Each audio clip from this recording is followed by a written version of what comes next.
What's up, everybody? This Big Sad speaking. Now, in my last video, I told y'all that I was gonna tell y'all a little bit about myself, about my past, like not physically wise, but spiritually. What happened to me spiritually. Now, before I go on to tell y'all this story, I want to thank God for putting it on my heart to make this video and to educate you guys on something and on tell y'all my thoughts about what those things meant at that time. Now, when I was about 7 or 8 years old, I remember I had a dream about a demon that was tormenting me. I mean, it didn't touch me, didn't lay a hand on me, but I was in the bathtub and there was this red demon. Kind of looked like the one from Insidious. Y'all know that movie Insidious with the lady that she was like a psychic or something, and she can see demons and stuff, and they can help cast out demons and all that. It was kind of like the first Insidious, the demon that was on that one. It was similar to that one, and I was in the bathtub, and the demon kept running in and out the bathroom, scaring me. Just running in and out just scared me. I think they were trying to keep me, trying to just torment me. I was a child, I was afraid. But it never touched me though. It never touched me. Then I woke up. I was in bed with my mom. I woke up screaming, scared. Man, I was afraid. I was scared. I was scared to death, like for real. I woke up crying like a little baby, even though I was just a child. And then, like, fast forward, I mean, pretty much probably the same age, I had another dream. But this time, I had a dream about Jesus. And in that dream, he was battling another supernatural being. It didn't show who it was, but I saw a fireball come at Jesus. And it didn't even faze him. I think Jesus was trying to show me that he was there for me and that he was fighting my battles for me. Because he saw that these entities were after me, even as a small child.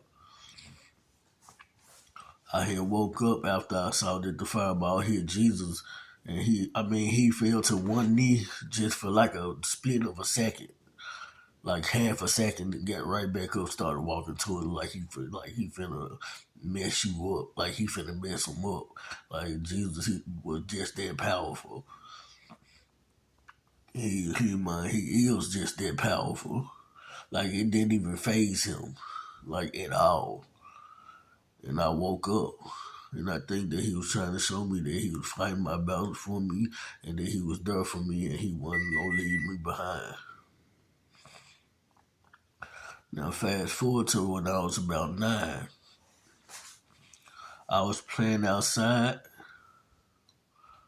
and I was downstairs. We were staying in these apartments called the Goodwill Village Apartments.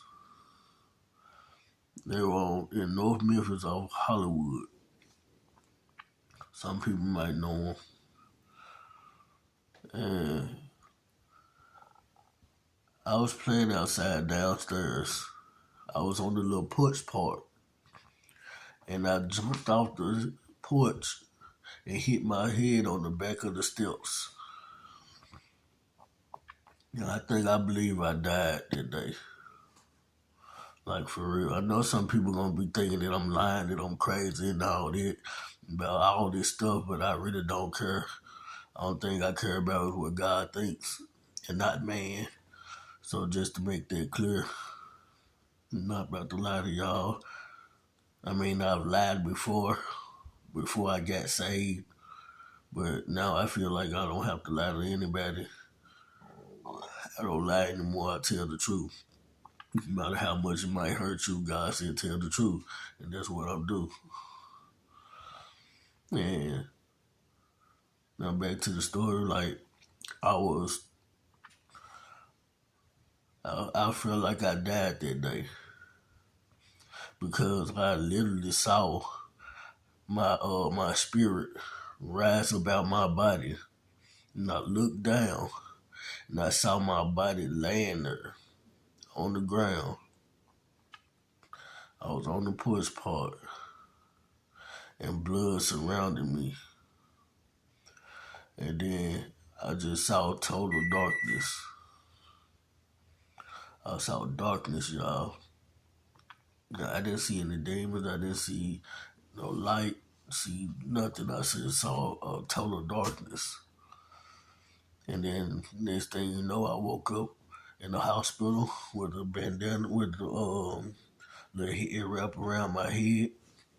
And to this day, I still don't even know who found me or who called the ambulance or who took me to the ambulance. I don't even know how I got there. I don't know none of that. Maybe my mom remember, but I haven't asked. Now these things I haven't told anybody but my twin and my wife. Fast forward to when I was about 12. I was like my first time smoking. Well, no. I think the first thing happened was when I was in my grandma's house. We was staying with my grandma at that time in Orange Mound. And I was sitting on the couch rocking, listening to some little music.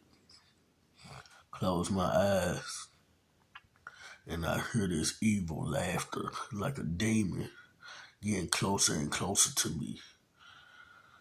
I got so scared. I just opened my eyes. I got scared. It was frightening. It was terrifying, y'all. Like for real, like something telling me, y'all, I'm gonna get you. Like it had this evil laugh. And I told my brother about that. And I told my wife. I told nobody else really. Because at that time I thought I was just afraid that people might think I'm crazy and all that. But now I really don't care. But and another thing that happened to me, kind of a good thing. I think God was trying to show me a gift that I had if I accepted Him and accepted His Spirit.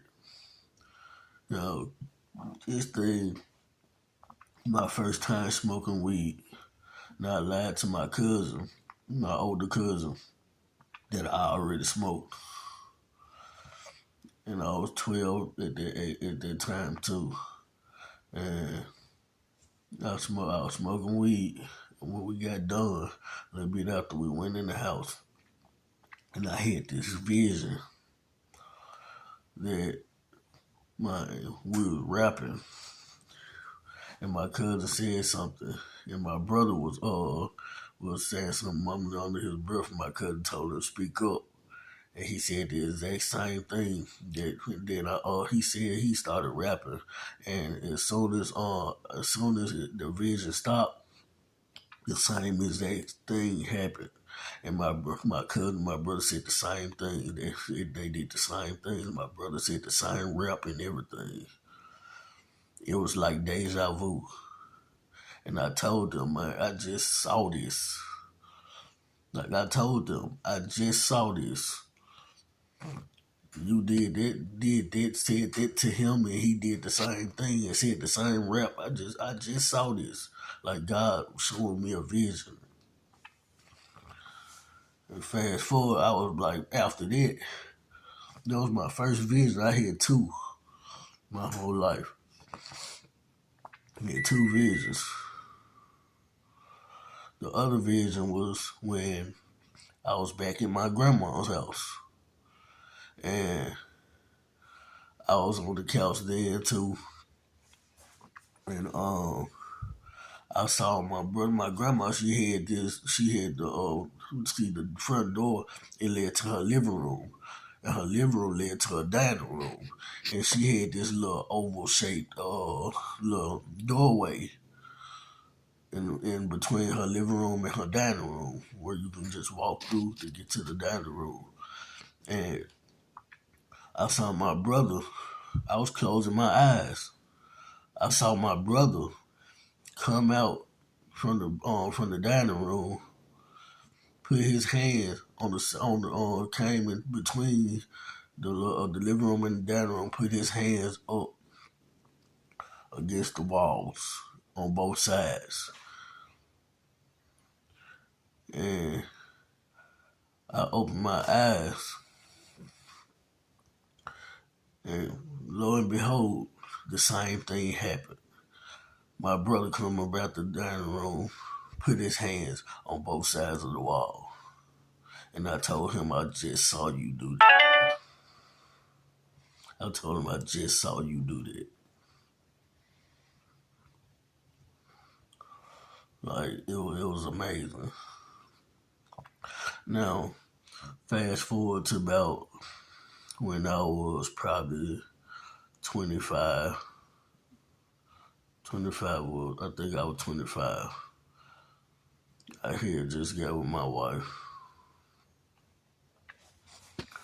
and we had been together for a few months, I think, like almost a year. I think it was before or after we got married, I can't remember. We was in our own place at these apartments called Medio Square in East Memphis. We were in bed sleeping one night, and I saw a dead